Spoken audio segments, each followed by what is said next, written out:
Bharatiya Janata party Narendra Modi గారి నాయకత్వంలో తెలంగాణకు అన్యాయం చేస్తున్నది. గడిచిన 10 సంవత్సరాలుగా కేంద్ర ప్రభుత్వం తెలంగాణకి ఇచ్చింది ఏమీ లేదు. రైల్వే కోచ్ ఫ్యాక్టరీ ఇయ్యలే, స్టీల్ ఫ్యాక్టరీ ఇయ్యలే, ఒక ప్రాజెక్ట్ ఇయ్యలే, ఒక్క విశ్వవిద్యాలయం ఇయ్యలే, ఒక్క మెడికల్ కాలేజీ ఇయ్యలే.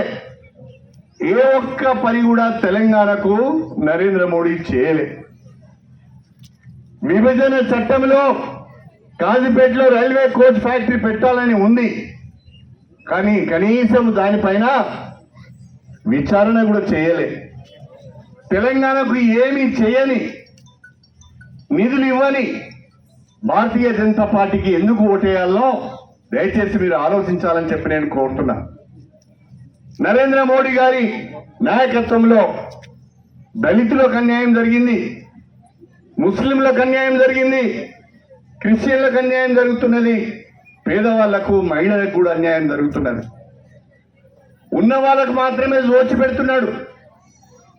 లక్షల కోట్ల రూపాయలు అదానీలకు అంబానీలకు దోచిపెడుతున్నాడు, పేదవాళ్ళ పొట్ట కొడుతున్నాడు. అలాంటి బీజేపీకి ఓటేద్దామా? మీరు ఆలోచించండి. బీజేపీ అభ్యర్థి మొన్నటి వరకు వర్ధన్నపేట ఎమ్మెల్యే, ఆ వర్ధన్నపేట ఎమ్మెల్యే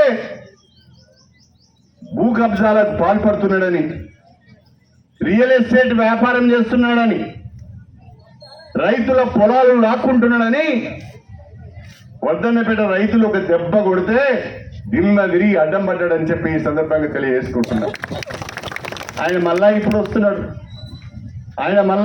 ఇప్పుడు ల్యాండ్ పూలింగ్ చేసి రైతుల భూములు లాక్కోవాలని ఆలోచన చేసి ఆ ఓఆర్ఆర్ వెంబడి భూములు కొన్నాడు. ఇప్పుడు మళ్ళా వస్తున్నాడు. అలాంటి వ్యక్తికి ఓటేస్తే మన పొలాలకు మన భూములకు భద్రత ఉండదు అని చెప్పి ఈ సందర్భంగా గుర్తు చేస్తుంది. భూ కబ్జాదారునికి ఓటేస్తే ఇబ్బంది అవుతుందని ఆలోచించండి. అదేవిధంగా బీఆర్ఎస్ అయితే లేచే పరిస్థితులు లేదు, ప్రజలు కేసీఆర్ను నమ్మే పరిస్థితిలో లేదు. పాపం తిరుగుతున్నాడు కానీ ఏమి జరగడం లేదు, ఏమి ఒరగడం లేదు. దయచేసి మీరందరూ ఆలోచించండి. రేవంత్ రెడ్డి గారి నాయకత్వంలో 6 గ్యారంటీలను ఒక్కొక్కటిగా అమలు చేస్తున్నాం.